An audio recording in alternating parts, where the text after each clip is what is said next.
Buenísimas tardes, mis queridos alumnos de Teoría y Política Económica. Vamos a comenzar en esta semana número 11. Ya nos quedan prácticamente 4 semanas de clase, incluida esta, y nos faltan 2 temas. El tema de la unidad 4, que es el dinero y la inflación, y la unidad 5, que es la política económica. Que la verdad que hemos ido con buen tiempo en este semestre, gracias a Dios. Entonces hoy toca hablar de el dinero y la inflación. Realmente estos son 2 temas, pero está tan relacionado el uno con el otro que yo realmente lo que hago es que primero desarrollamos el mercado del dinero y luego es bastante sencillo entrar al tema de la inflación, porque de hecho una de las causas de la inflación es precisamente lo que ocurra con la cantidad de dinero. Entonces, están muy relacionados ambos temas, ¿ok? Fíjense, ¿de qué vamos a hablar para entender el tema del dinero y la inflación? Primero, en el tema del dinero, vamos a hablar del sistema financiero, de los conceptos, funciones y tipos de dinero. Luego de este mercado del dinero, como ya es costumbre en los mercados, nos vamos a encontrar con una curva de oferta de dinero, una curva de demanda de dinero y el precio en este mercado, que es la tasa de interés. Y bueno, es bastante importante desde el punto de vista macroeconómico establecer cuáles son las variables que permiten calcular la cantidad de dinero en la economía, es decir, la oferta monetaria, quiénes son los que suministran esa mercancía económica única que llamamos dinero, y una relación muy importante que hay entre la base monetaria, la liquidez monetaria y el multiplicador monetario. Luego cerramos viendo la teoría cuantitativa del dinero, porque la teoría cuantitativa del dinero fue esa primera ecuación que permitió a través de unos supuestos entender la estrecha relación que existe entre el mercado de dinero y el mercado de bienes y servicios. Del dinero hemos estado hablando desde que comenzamos el tema macroeconómico, una vez que vimos el flujo circular de la renta, inclusive desde su parte microeconómica, lo vimos con 2 tipos de flujos que lo representábamos con las flechas que salían de un sector y llegaban a otro. Esos 2 flujos eran el flujo de bienes y servicios y el flujo de dinero, el flujo financiero. Y además entendíamos que existía una importante labor macroeconómica dentro de ese gran funcionamiento de la economía, y que tenía que ver cómo el sector financiero realizaba la actividad de intermediación financiera. ¿Qué significaba eso de intermediación financiera? Que los hogares una parte de su ingreso lo consumen, la mayor parte en las economías suele estar en porcentaje entre 70 y 90%, pero otra parte la ahorran. Y la ahorran porque esos recursos son importantes para la inversión. ¿Ok? Sin esos recursos financieros que podían ser de la economía local, pero también en un mundo interconectado, también podía ser que gente del exterior, que ahorro generado en el exterior fluyera hacia la economía interna. Ambos tipos de recursos permitían financiar la inversión. La inversión, decíamos, es el gasto de las empresas en bienes de capital. Me gusta dejar el concepto de inversión bien claro antes de empezar a hablar del dinero, porque justamente la función macroeconómica en la cual el dinero es el que financia, o el ahorro es el que financia la inversión, es la que nos permite ver la economía con su equilibrio por el lado de los flujos financieros. Es decir, no solamente del lado de la parte real, con la igualdad entre la oferta agregada y la demanda agregada, sino del lado de la parte financiera, con la igualdad entre los que prestan fondos y los que solicitan fondos financieros para poder realizar las inversiones. Recuerden entonces que la inversión es el agregado macroeconómico que se refiere al gasto orientado a incrementar el stock de capital de una nación, estado, municipio o comunidad para que ellos puedan producir bienes y servicios. Estamos hablando de maquinarias y equipos, de edificios, de carreteras, de escuelas, ¿ok? Incluye los inventarios y la depreciación. Ese es el concepto de la inversión aquí en la macroeconomía. Van a escuchar estos términos utilizados en distintos otros escenarios de la economía, pero es importante que recuerden qué significa en la macroeconomía. Entonces, ese flujo de inversión alimenta la inversión del inicio del periodo y permite saber cuál es el stock de capital, el factor total capital, la capacidad total de la economía para producir bienes y servicios.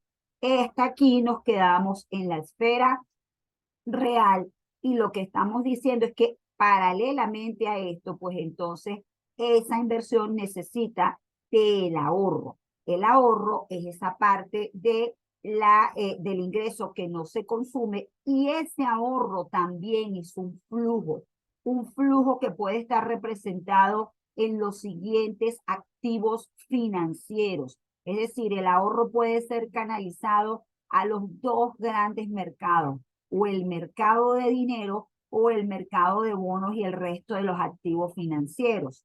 Dentro del mercado del dinero, los activos financieros son el efectivo y los depósitos en el sistema financiero.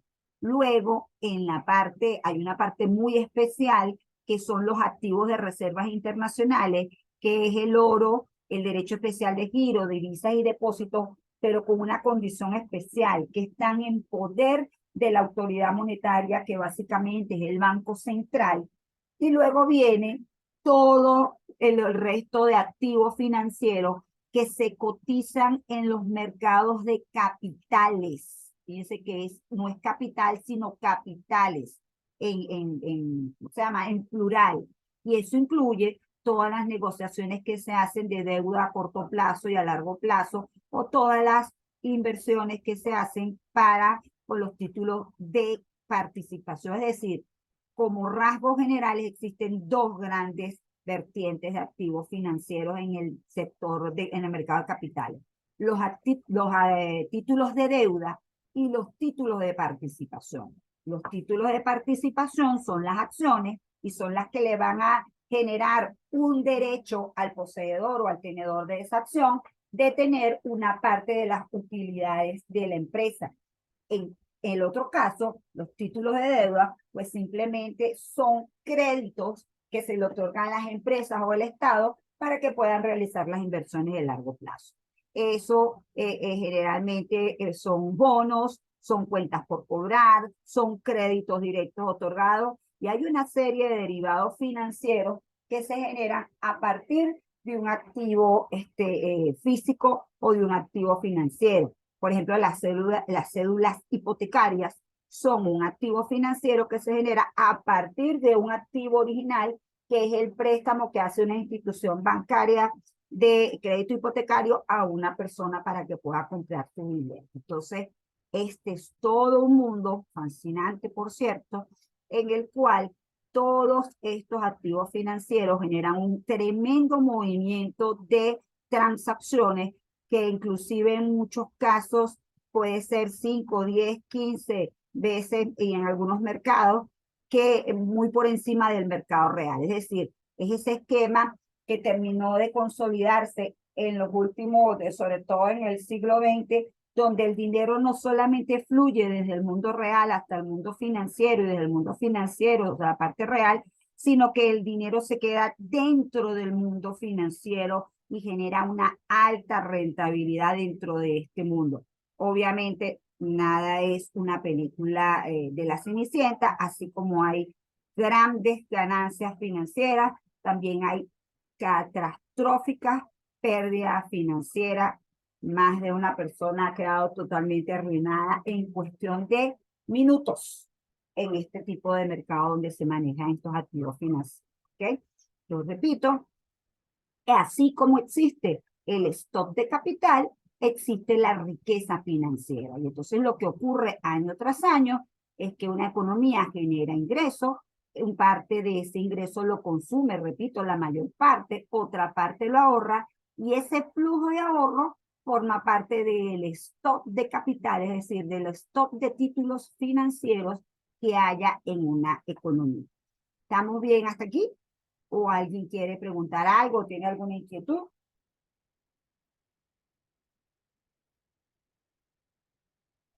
Bueno, fíjense, una vez que ya estamos con ese esquema general de lo que es el sector financiero, nos vamos de lleno al mercado monetario. Es decir, solamente nos quedamos en el mercado donde se genera la mercancía dinero. Y por supuesto, vamos a empezar por dos conceptos que son fundamentales. Uno, que es una mercancía económica única, no se demanda por lo que es, sino lo que puede hacerse con él. Es muy importante esta parte. Usted atesora esta mercancía porque quiere hacer otra cosa con ella. O sea, no, ella no tiene un valor para usted solo como tal. Usted atesora un cuadro y lo hace porque ese cuadro tiene un valor para usted y además ese cuadro tiene un valor monetario. Pero usted atesora dinero para poder comprar bienes y servicios en el futuro, ¿ok? De manera que el segundo concepto, que es más general, para mí es el que le da la verdadera esencia del dinero. Es decir, cualquier activo que pueda ser fácilmente usado para la adquisición de bienes y servicios se considera dinero. Por eso es que ha existido diversos tipos de dinero, porque al final lo que uno quiere es intercambiar unos bienes por otros, pero intercambiar un bien por otro es engorroso, es complicado, da problemas de equivalencia porque usted puede estar cambiando una mercancía de mayor valor por una mercancía de menor valor, de manera que lo que se ha hecho es conseguir una mercancía común para intercambiarla por el resto de las mercancías, pero además con el paso del tiempo, esa mercancía fue adquiriendo vida propia, como les digo, y entonces fue generándose todo un mercado o todo una esfera de la economía que tiene que ver con el dinero. La evolución del dinero nos permite entonces entender de lo que estamos hablando, porque en principio existió el dinero mercancía, ¿ok?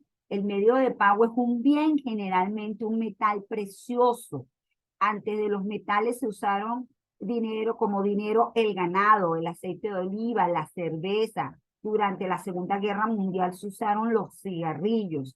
Entonces, como ven, cualquier activo que sea valorado para ser intercambiado por otros bienes funge como dinero, porque al final lo que prevalece es el intercambio. Pero una vez que se empiezan a hacer las monedas, pues las monedas son unos metales que se pueden dividir en fracciones pequeñas y eso permitía hacer como que una valoración más exacta entre los intercambios, ¿ok? Fueron esas famosas monedas de oro y plata que empezaron a circular. Luego llega un momento en que empieza a crecer el capitalismo como tal, empiezan a crecer esas monedas y billetes, sobre todo después, pero esas monedas de oro y plata, como ocurrió sobre todo por la afluencia que se genera luego del descubrimiento de América, ¿ok? Y allí ocurre que entonces las personas se dan cuenta que no pueden cargar esas cantidades de oro y plata porque es riesgoso, porque es complicado, y empiezan a dejarlo en casa de unos señores donde empiezan a confiar en que esos señores le van a tener ese dinero guardado ahí. El señor entonces le entrega un aval, un papelito que certifica que él es dueño de tanta cantidad de oro y plata y empieza a desarrollarse lo que llamamos el dinero signo o el dinero papel. ¿Ok? No estamos hablando de otra cosa que de los billetes. Y los billetes dejan la mayor claridad de lo que es el dinero. ¿Por qué? Porque el billete deja al descubierto que la verdadera naturaleza del billete o sea, que el billete no interesa, sino que lo que interesa es lo que se puede comprar con él. Usted generalmente no anda muy pendiente de que el billete es el código serial 18907840 y ese lo cambia por el billete 1528. No, no, el dinero va rotando, va circulando. Usted solamente trata de que ese billete esté en buen estado y usted confía en que hay una institución detrás que respalda el valor de ese dinero. Por eso es que en esencia el dinero, sobre todo después que se rompe con el patrón oro y con el patrón dólar, sobre todo en los 70, bajo la administración del presidente Nixon allá en Estados Unidos, queda la moneda fiduciaria como el verdadero dinero que circula en la economía. Es decir, hasta los 70 todavía se mantenía un poco este esquema en el cual, si bien habían billetes, alguna parte, alguna fracción de ese billete estaba respaldado en oro o después estuvo respaldado en dólares. Empezó a entenderse que, por ejemplo, si a la economía estadounidense no le iba muy bien en términos económicos y se empezaba a generar cierta desconfianza sobre el dólar, pues entonces perdía valor el dólar. Y allí es donde se entiende entonces que el verdadero respaldo del dinero no está ni en oro ni en plata. Por supuesto que hay cierta equivalencia, pero básicamente el dinero está garantizado por la confianza que deposita el público en esa persona que emite el dinero. Y además esa confianza no es una cosa a ciega, no es un simplemente, ay, sí, yo confío, no. Es que esa autoridad monetaria combate con toda la severidad posible o defiende con toda la diligencia posible el poder adquisitivo de ese dinero. Es decir, combate la inflación. No permite que haya inflación para que esa moneda no pierda dinero. Ahora, ¿qué va generando la fortaleza de esa moneda? La producción de bienes y servicios. Siempre que la economía esté generando crecimiento económico, se está necesitando dinero para seguir realizando transacciones. Siempre que una empresa o un individuo pide un dinero prestado, eso es una transacción contable. Pero ¿qué ocurre luego? Esa persona hace una actividad productiva que genera un ingreso en el cual se le paga a los factores productivos y eso sigue generando ingresos y necesidades. Recuérdense que eso es la oferta y por el lado de la demanda, entonces necesidades de los diferentes demandantes a nivel macroeconómico para hacer las transacciones. Entonces, allí está toda la esencia del dinero y es bueno entenderla porque la cantidad de gente que, de hecho, no lo vamos a discutir aquí, hay gente inclusive muy estudiosa que piensa que no deberíamos entender el dinero de esta manera, que buena parte de todos los problemas que tenemos es porque no hemos casado, no hemos atado el dinero otra vez al dólar y entonces puede crecer a esas altas velocidades que lo hace. Repito, cuando usted le asigna al dinero una equidad con una mercancía, oro, plata, dólar, lo que sea, le genera un valor intrínseco. El valor intrínseco, ¿cuál es? Que ese oro, esa plata, que puede ser utilizado para otra cosa, está siendo sacrificado para que sea el respaldo de ese dinero. Y lo que ha demostrado a lo largo del tiempo es que eso no hace falta, que lo que hace falta son instituciones que puedan regular los flujos financieros, garantizar la solvencia, la liquidez monetaria. Cuando esas cosas fallan, pues obviamente esos detractores siempre van a decir, vieron, se los dije, era mejor que no tuviéramos ese tipo de interacción o esa manera de manejar el dinero. ¿Okay? Entonces, muy importante que entiendan lo que es una moneda fiduciaria. La moneda fiduciaria, estamos hablando de monedas y billetes, su valor lo decretan las autoridades monetarias de un país. Generalmente la autoridad monetaria de un país es el Banco Central, pero hay países en los que también el Ministerio de Finanzas o otro tipo de organismos pueden tener influencia directa en la cantidad de dinero, ¿ok? Entonces, allí, por eso que se dice autoridad monetaria y no solamente Banco Central, pero generalmente un Banco Central autónomo es el que dice cuál es el cono monetario de un país, fracciona entonces esas monedas y esos billetes, dice cuánto vale cada moneda, cuánto vale cada billete, y repito, desde los 80, eso desde los 70, eso ya no dice que es intercambiable ni por oro, ni que es intercambiable por dólares, ni nada, ¿ok? Por supuesto, la era de la tecnología ha permitido que tengamos otro tipo de movimiento que sigue siendo la misma moneda fiduciaria, pero ahora no solamente está en físico, sino que se deposita en los bancos, ¿ok? De manera tal que el dinero ahora no solamente es el efectivo, sino también los depósitos de ahorro, los depósitos a la vista, los depósitos a plazo, las tarjetas de débito, nunca la tarjeta de crédito, porque la tarjeta de crédito es un préstamo, ¿ok? Pero sí la tarjeta de débito porque simplemente es una facilidad con la que se puede intercambiar los fondos que usted tiene en una cuenta por bienes y servicios, ¿ok?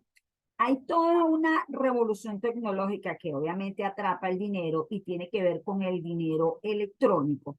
Un poco el dinero electrónico se sigue refiriendo a ese dinero que se emite de forma electrónica o digitalmente. Fíjense que ahora se habla del bolívar digital, porque es que eso es lo que ocurre en todas partes del mundo. Las fracciones de efectivo en la mayor parte del mundo, inclusive el propio dólar, no llega a ser más del 10% de toda la masa monetaria. El otro gran componente del dinero que circula en las distintas economías está depositado en los bancos, está en esas figuras que al final los que están anotadas es como transacciones financieras, ¿ok? No existen en forma física y eso es importante exteriorizar. Ojo que respetando un poquito a Wikipedia, pues entonces aquí les puse que también incluye valores almacenados como el caso del Bitcoin, ¿ok? Las transferencias electrónicas de fondos y depósitos directos son ejemplos de dinero electrónico. Lo puse allí en líneas generales. Hasta ahora, para mí, las criptomonedas son más criptoactivos que dinero, porque primero el valor intrínseco de crear esta moneda es tremendo. ¿Quién sabe cuál es el valor intrínseco que significa generar una criptomoneda? ¿Alguno está familiarizado con las criptomonedas? ¿Conocen el proceso de minería que generan los bitcoins?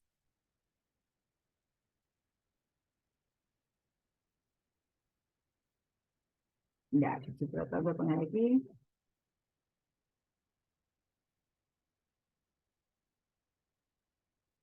Listo.